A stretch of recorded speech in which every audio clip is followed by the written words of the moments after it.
everyone, and welcome to an unprecedented episode of Chris's Chaos. I am your host, Chris Cortez. Today we are going to do predictions for WrestleMania 42. It'll be held in Las Vegas, the Allegiant Stadium. It's going to be today, April 17th, and tomorrow, of course, April 18th. It's been a minute. I'm not going to go over too much, but let's just say we've been busy. Been working at an international school. Ich lerne Deutsch. Not the best, clearly. I mean, it's a very sophisticated, complicated language that you can't just learn overnight, let alone 1 year. Nevertheless, this episode's not going to be bells and whistles. I really just wanted to provide some feedback for what I think is going to happen. What I think is going to happen for WrestleMania 42. And man, there's been a lot of talk. If you go online and look at reviewers discussing the build to this WrestleMania, I will say that most of it's not been the nicest of comments, and I would have to agree with them for a large part of what they're saying, is that the build has been quite lackluster. It's been terrible. A lot of build is, one name comes to mind. I think everyone can say the same. It would be Pat McAfee. Just has kind of entered himself into this feud between Cody Rhodes and Randy Orton when it obviously wouldn't be needed. We know, anyone who's been watching wrestling the last 10 years or so knows long enough that there's a relationship between Rhodes and Orton that goes way back. And now it would have culminated at this main event, this championship match. Mentor versus student. Either way, there's a lot that we'll discuss. While it's not necessarily the best idea to have inserted McAfee into this equation, I will say this WrestleMania is building. It has the cachet. I think it's gonna surprise a lot of people. It's gonna surprise a lot of people. I'm always looking out for the return of WrestleMania 31. It's definitely one of my favorite WrestleManias. Why? Because I think it didn't have that much expectation.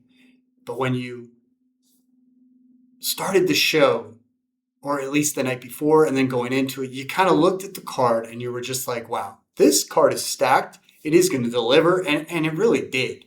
It did. It was one of the few WrestleManias that delivered over the last 10 years or so. And here we are now at WrestleMania 42. I think this is going to be one of those WrestleManias. Last year was just kind of a pretty big letdown. There were some matches that kind of saved the show, if you will, or tried to, for that matter. But now we're kind of getting the best of what we saw last year with Rollins, Reigns and Punk. We're getting Punk versus Roman, and I think they're going to deliver. That's going to be an incredible match. I think that Rhodes and Orton are going to deliver about as much as they can, and we're gonna get a show. I think that McAfee is going to somehow play a role in night 2. And I'm not exactly sure how. There are so many little hints that are going on here that I've seen, even watching SmackDown, watching the last Raw. And so by going over each match, we'll be able to maybe unpack some of this. So I want to get right into it. So tonight, it will be starting at 6:00, is my understanding. Easter time is what time the show starts. It'll be midnight in Germany, so probably won't be able to catch much of it. I will definitely be able to watch. If I haven't watched it today, definitely tomorrow, night one. But it starts off pretty, tame with this 6-man tag match. The Vision with Logan Paul, Austin Theory versus uh, the Usos. Now, IShowSpeed will be playing a role there. I guess that's their third member, as is LA Knight. Okay, so it's all together 6-man tag match. But when I look at this, I'm mainly seeing the Vision versus the Usos with LA Knight, and they've just again inserted another celebrity into this match. Great. This is the exact opposite of night 2, where we're going to start like really hot and heavy. It's going to be just kind of a explosive first match. This card is going to be like this match is literally for the people filling in into the the spectators, the chairs and whatnot. So it's really not that important as far as I'm concerned. The Vision is missing their two most important players. Their key guys in Bronson Reed and Braun Breaker, who I think the WWE is sorely missing. But they'll be back. And so I think this will just kind of be a feel-good moment for the Usos and LA Knight. Might get a little, maybe even a turn from IShowSpeed, where he'll turn face and help the Usos out and just kind of let by, kind of just to show, hey, I didn't really mean to mess with you guys. Who knows? But I'm going with the Usos and LA Knight. It'll just be kind of a feel-good starter match. Jacob Fatu versus Drew McIntyre. This match has been built very well. I think Jacob Fatu has been carrying a lot of this build. It's not to say take anything away from Drew McIntyre. He usually is really good at interviews and whatnot, building the match. I just think that Fatu's been really holding his own. This is going to be, or should be, a very fun match. Brutal. It should be a wild, street fight, if you will. Both wrestlers can work, I think, with just about anybody. And so putting these two together, you're going to get a great match. I expect at least, about a 4-star match and something that people will enjoy. And there's build. And I love that Jacob Fatu came in this past SmackDown in that police officer car. Anytime you insert like the law into a storyline, it's always fun. If you've noticed that, and Fatu's taking advantage of that, I love it. So I'm looking forward to that. Then you got the singles match for the women's world title, Stephanie Vaquer versus Liv Morgan. I'd like the build for this one as well. The trash talking between these two has been great. Sometimes in Spanish, sometimes in English, but nevertheless very intense, very, very good. So that being said, I kind of have to go with Liv Morgan. I think that's everybody's kind of guess, is that Morgan will win this. There's not really much more for Vaquer to do, unless, of course, she retains. And then I have heard something about her entering into another feud with Raquel, if I'm not mistaken, from the Judgment Day. But I'm not too...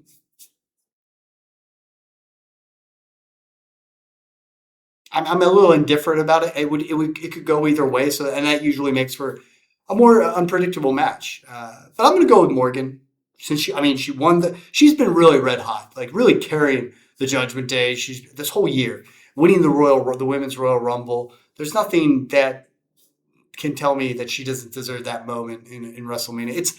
And that's one thing I want to break down. I want to go over the matches. When I predict, I try to think of what's the right thing to do, what's the logical thing to do, and then what's the WWE thing. What are they thinking? And these kind of all go into place when it comes to Morgan winning the title. So I'm really going with Morgan on that one. Looking at my notes here on my phone. Looking at the next match. Another singles match between two women who have been, I'd say, building the match well. Women's Intercontinental Championship, AJ Lee versus Becky Lynch. Again, this is a match that logically would make sense for Becky Lynch to take her title back. She's due for a win over AJ Lee. That's not to say I wouldn't enjoy either one of these two women holding on to, gaining the title or moving forward into the future with the Intercontinental Championship. But I kind of think, the story is done for AJ Lee to kind of drop the title and then maybe have a few appearances here and there. She's not a regular, and that's fine. She's great in the ring. What I do expect is a good match, a fun match between these two. Okay. And then somehow I get, this must be the, take a break. I'm going to go get a drink or something, or go use the bathroom match. The Fatal 4-Way Tag Team match for the WWE Women's Tag Team Championship. Easily the most unentertaining division in all of WWE. I could go on and on. I could do a whole show on the problems with this division and everything that they've done with the competitors. It is the fast forward moment of my viewing for WWE. It really is. People like to criticize WWE televised content. I just fast forward it. And this is one of those moments where when I see, whether it's Alexa Bliss and Charlotte Flair or the Bellas, or having these positive moments where they're complimenting each other and they're just kind of trying to hype each other up going into the next match when it's not even a promo. It's just like a social media moment between two besties. I can't watch it. I fast forward and I'm done. Save myself time, and that is that. But to make a prediction, I do think that the Bellas would probably from the WWE's perspective, they are very much due for a WWE Tag Team Championship in the women's division. They really do exemplify what is a tag team, not just from the women's division perspective, but in general. The two sisters that work really well together, complement each other. I always enjoyed the Bellas in terms of them being in the ring and doing what they did. I just don't think that the WWE themselves, from a writing standpoint, actually create something for them to work with. So we get what we see with these women just kind of saying nice things in front of a microphone and then moving forward. That's just the simplest way to put it. I was watching SmackDown today and I caught Charlotte Flair and Alexa Bliss again. I mean, as soon as I hear it, every time I try to give it a chance, and I'm like, click, fast forward. If you want to have two competitors, two wrestlers that say positive things to each other, but we're trying to make it entertaining, the one thing you want to do is go ahead and take notes from the storyline with Adam Cole and MJF. And all you got to do is just look it up. Just look up for this clip, Adam Cole and MJF playing video games. Okay, that's it. And you'll get a video of them going to a bar, and MJF will beat some women and maybe get intimate with them, have some fun times with them, but then they'll go and play video games. Now Adam Cole will, of course, at this time, he's, I'm sure, to my knowledge, not that I really keep up with these things, that he's in a relationship with Britt Baker, and he's like, MJF, I can't do that stuff. I'm actually in a relationship. This stuff was very funny at the time. There's humor because we knew, of course, MJF was just kind of a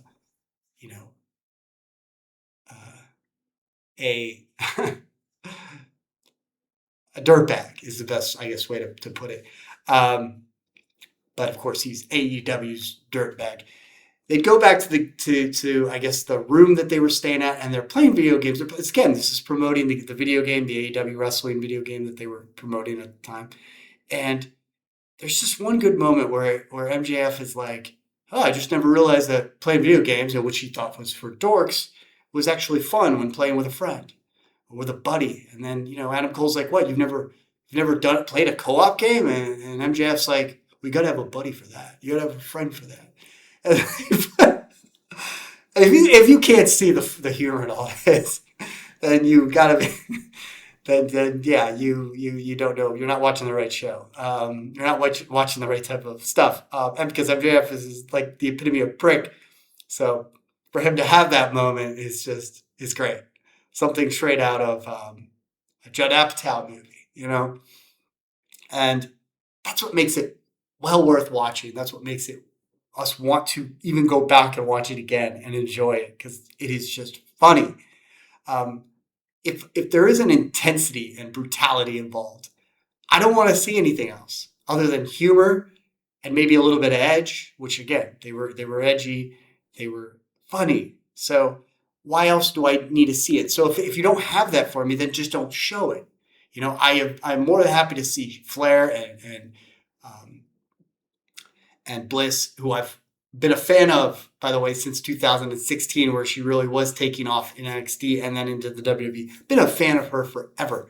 And I just need to see them fist bump and just go into the ring and do all their language in the ring, with their body language, with their fighting, with their tag teaming, the way they complement each other, and try to keep the backstage stuff to as limited as possible. And build it up to at this point they're building to a point where they're going to break up, and at this point I could care less. I'm that little invested. I could care less, and most people I think could care less when Alexa Bliss and Charlotte Flair have this inevitable breakup, this bestie breakup. Nobody gives two craps. That being said, I want, if I had to choose between the four teams competing, obviously Nia Jax, Lash, Legend are the champions. You have Bliss and Charlotte Flair, Bayley and Lyra, Valkyria, and the Bella Twins, Nikki and Brie. I actually would like to go with Bayley and Lyra. I think Bayley is such a strong competitor who needs to be, quite frankly, needs her time more than anyone in this out of these wrestlers. I think Lash Legend could use more time. She is just kind of coming up, and Lyra as well, But I do see the Bellas winning this. It's kind of there for them, laying before them like on a silver platter, their opportunity to be tag team champions for the first time ever. It's going to happen. So that's it. They're going to have their moment. And then we got the heavy hitters. I'm very much looking forward to these matches. Seth Rollins versus Gunther. While there is not much of a build, that I do believe that this match will continue forward in its story between these two following WrestleMania. And I think that Rollins and Gunther are going to put on a hell of a match if they're given the time. Now, as to who will win, honestly, logically speaking, as opposed to what you want, is Gunther. WWE is clearly backing Gunther. Now, that being said, I think the amount of screwy intervention, basically like anybody messing with this match, if there's any interference, is proportionate to the likelihood of who would win. In other words, if it was just a clean match, they'd give it to Gunther. Gunther has been like cleaning up in clean matches, taking out wrestler after wrestler. However, if there's a little more interference, Rollins will get the win. And then there'll be that would be a reason for Gunther to say, "Well, there's nothing to me. Like you, the only reason why you won, the only reason why you've messed with my pretty much undefeated streak that we're seeing, this kind of domination from Gunther, is because of so and so or so and so." And then we have a second match where Gunther would get his rematch and win. At the end of this outcome, it has to go to Gunther. As much as I love Rollins, and we all do, I think that it's Gunther that is the one that's being built, and I see no signs of him being taken away, that being taken away from him. So definitely going with Gunther. I see world title championship gold around his waist within the next year, and that's just that. And I do see him playing a role in what we will discuss for night 2 between Femi and Brock Lesnar. Now, Cody Rhodes versus Randy Orton. Could go either way. This is why all these matches have the potential to be good or at least good enough. And also, I think they're quite unpredictable. A lot of people, Orton's going to win number 15. Oh no, they're going to back Rhodes because he's their champion. You never know with what WWE is trying to do. The number one thing that's most important to think about is like, what are they trying to do to restart the year, to restart the calendar year? They're trying to set up for next year with WrestleMania. They always like to say it's a restart.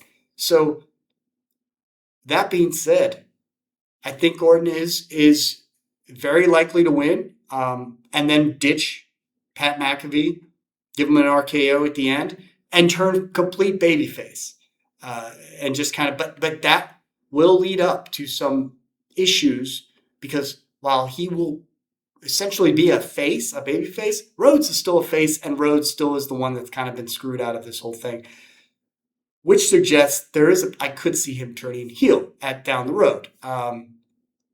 Now, no guarantees, but one thing that I did notice on SmackDown was Orton mentioning Kevin Owens.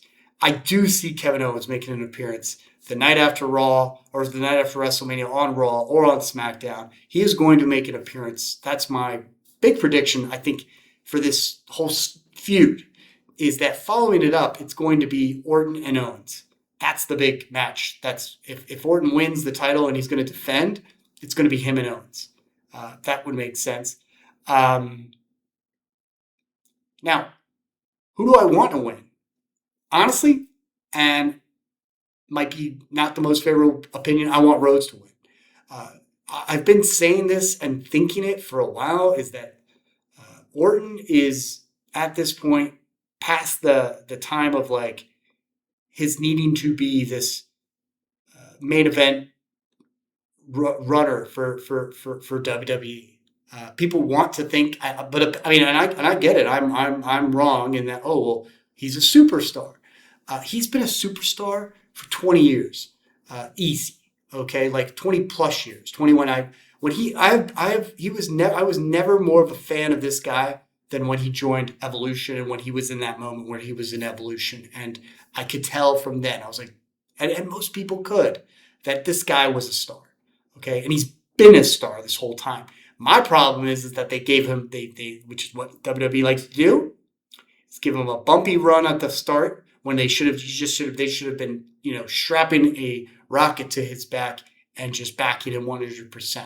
He was the guy then, and he so many times they kind of, I feel like they didn't capitalize on his star power when they should have.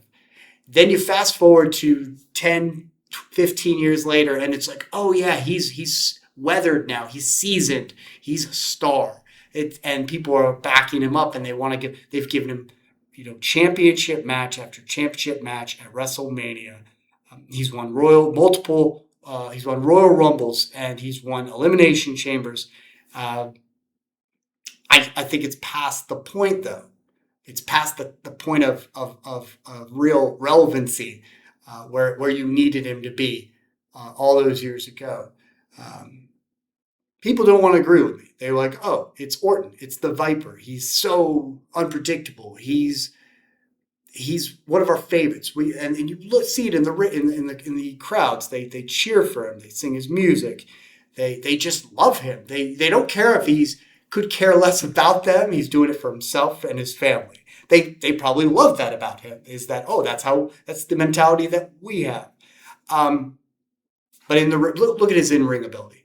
It's slowed down little by little, year after year. Man, go back and watch him in 2004 and tell me that he wasn't at the peak. You can fast forward to when he was, I would say, WrestleMania 25, WrestleMania 24, when he was especially WrestleMania 25, when he was kind of like had a resurgence of his ability, like his speed, and he like kind of he toned down. He toned down in his weight, and I think that was like probably his best look. But he was never as fast as he was then. Never he could never come back, and it's not easy for him to come back because at that point in his level of competitiveness, he was too good. Go back and watch it. So that being said, it's time. Like, I would be happy. It makes sense if he drops if he loses this match, shakes Cody's hand, say, "You've become, the student has become the master. Okay, you've beaten me, and there is no need for number 15. There really isn't. What the hell is number 15? Okay, what is number 15 if it is not 17 or 18? Right? Doesn't mean anything. He's not going to surpass John Cena's 17-year championship reign or championship number of. It doesn't even matter. That's all. I'm having a hard time saying it. How little it matters. It's not going to happen. So number 15 really doesn't matter. Maybe it matters to him. It doesn't really matter to the story of the WWE, to the history books of the WWE. So that's what I want. And yeah. Now, moving forward, I still see though. If I was going to guess, I would have to say that I think that they're going to give it to Orton. But then again, 2 times in a row, Rhodes gets screwed, loses his title. First time to John Cena, now to Orton. Stranger things have happened. This is the WWE, but the right thing to do would be for Rhodes to win this one. So I think still going to go with Orton. And this is the one I want to be wrong at. There's actually quite a few that I actually want to be wrong about. Okay. That goes into night 2. All right. Going to run through this one. I'm looking at it and it's only 6 matches. Last year or the year before, I know WrestleMania 40, I want to say that it was 7 matches at night 2 and 6 matches at night 1. Anyways, they're going to give each wrestler maybe a little bit more time, each match to be, to go a little bit more the distance. Great.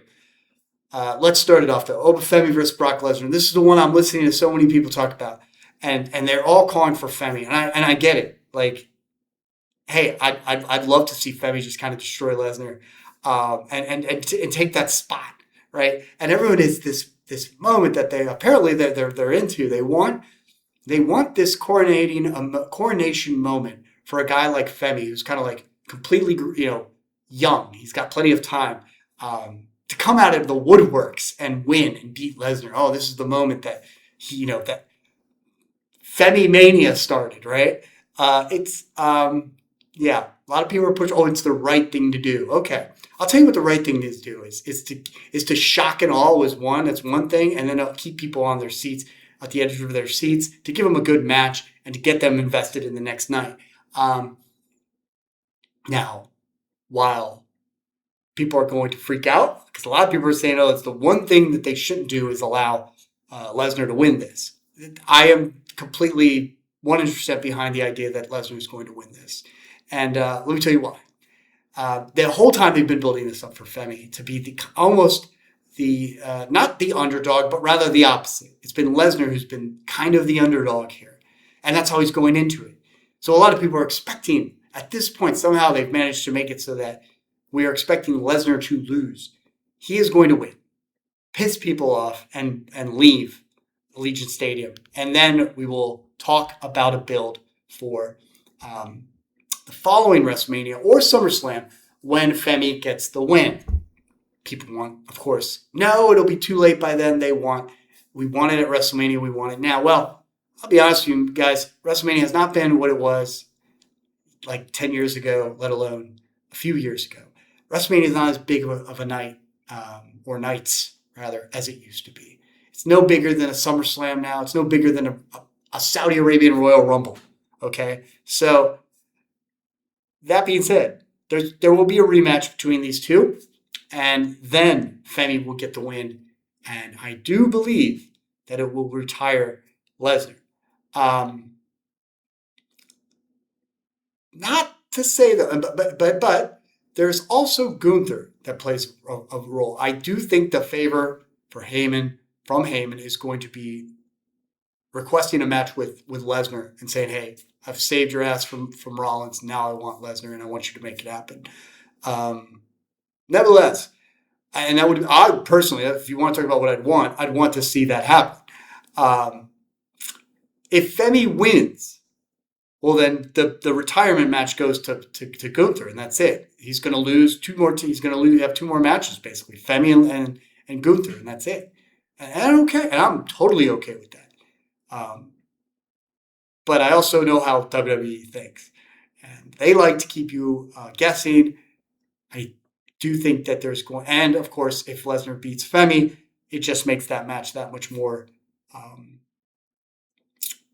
has that much more of importance, being that Lesnar has not lost yet. This is one guy that when he loses, it matters. Last time I think he actually lost a match was to Cody Rhodes. Shook his hand, said, "You got me," and that's it. That was years ago. An actual win. Anyways, I'm going with Lesnar, and that's it. That's what's going to happen. I'd love to be wrong. Let me be wrong. Let's have our Femi moment. Okay.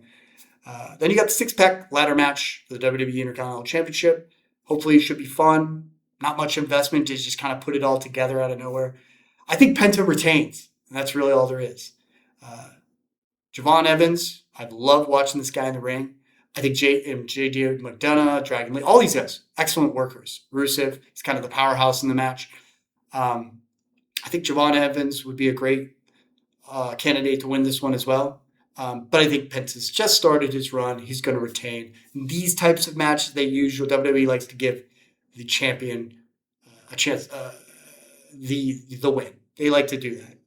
So moving forward, Cargill versus Rhea Ripley. This is another one of those matches where it's kind of up in the air. I love seeing Rhea Ripley win matches, big matches like this. Two powerhouses. I don't care what you say about Cargill's ability. This is a match that they're going to be. They've invested a lot of their time into it. Clearly, they're working on it in the back room, and they're going to deliver. I think it's going to be a fun match, hard hitting, and it'll be exciting. I do see Cargill winning. I'd see Ripley giving her the nod. I've heard, rather, that Bianca Belair could possibly come out. That's the idea, at least.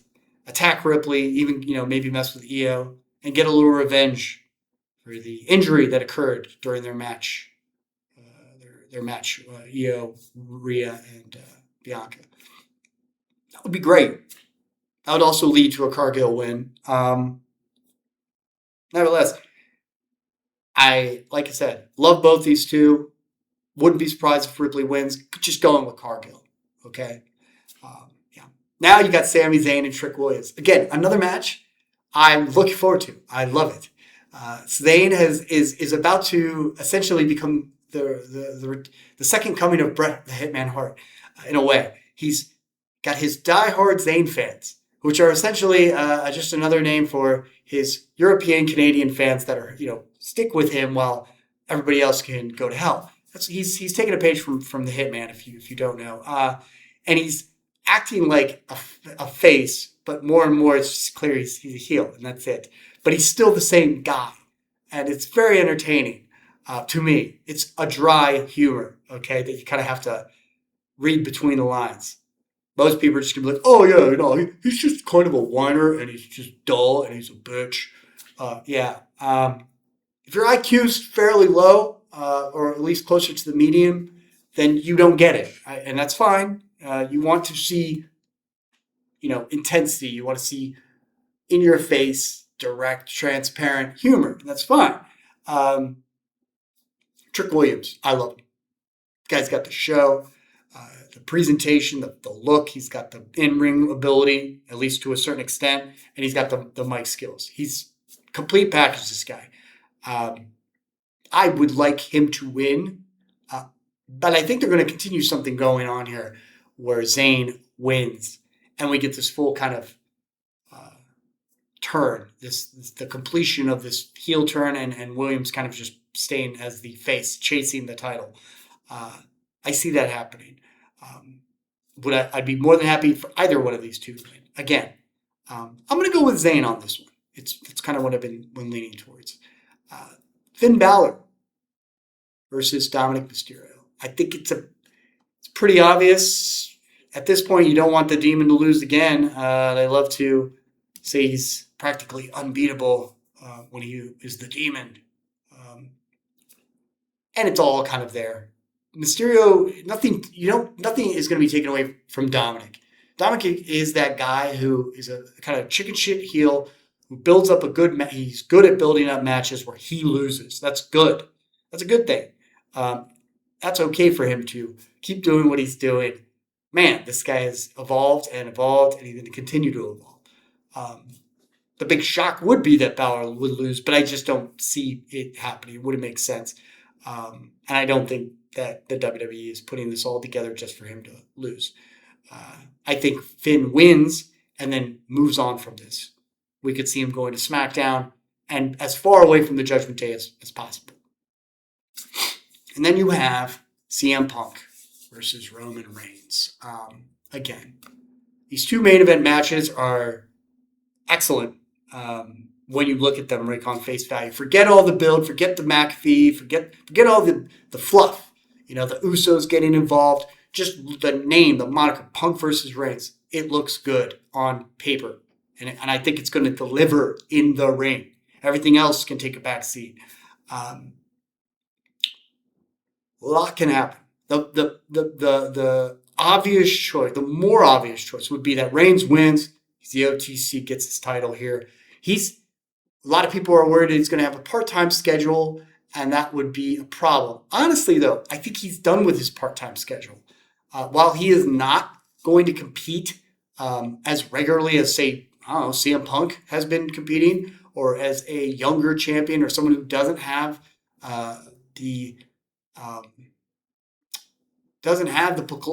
basically the power to have a schedule like his.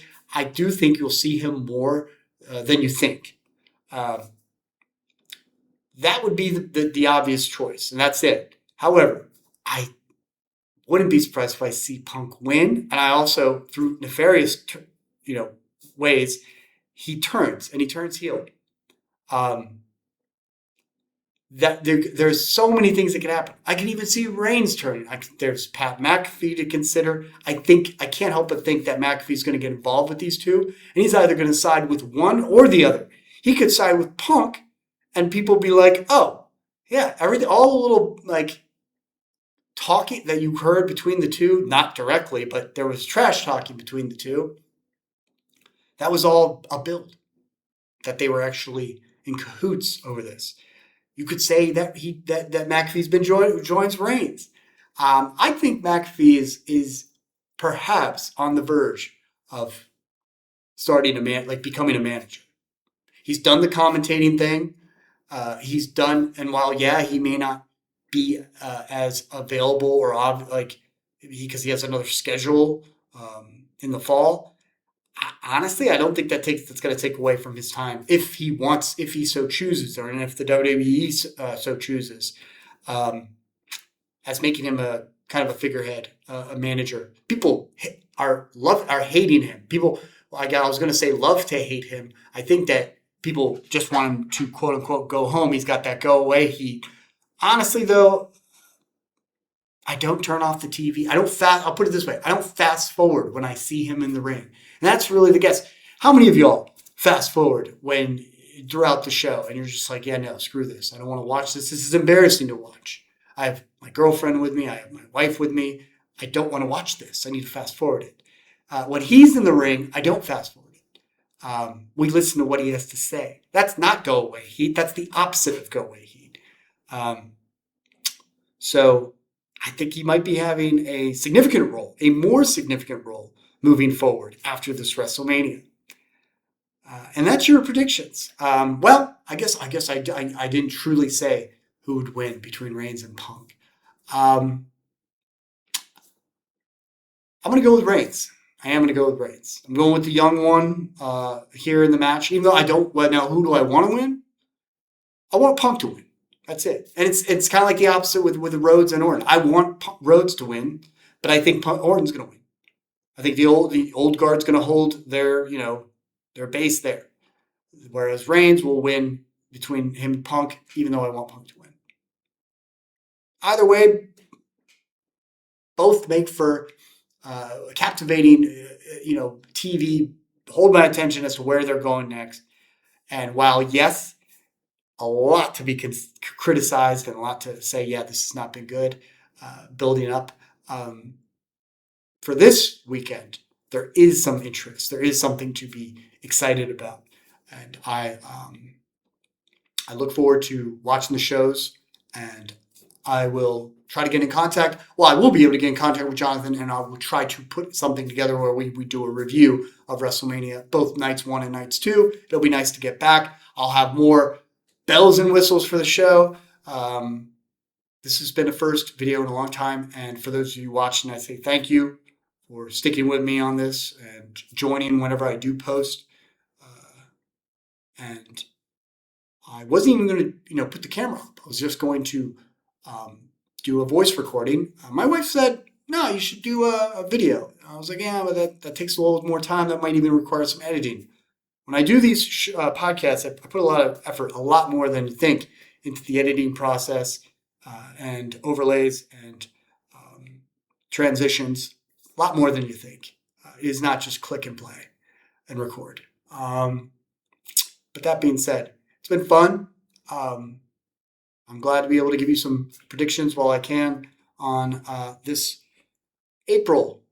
It's April 18th, guys. April 18th.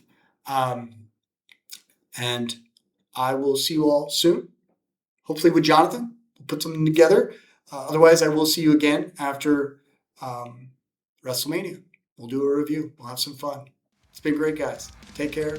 Have a good night. Enjoy WrestleMania.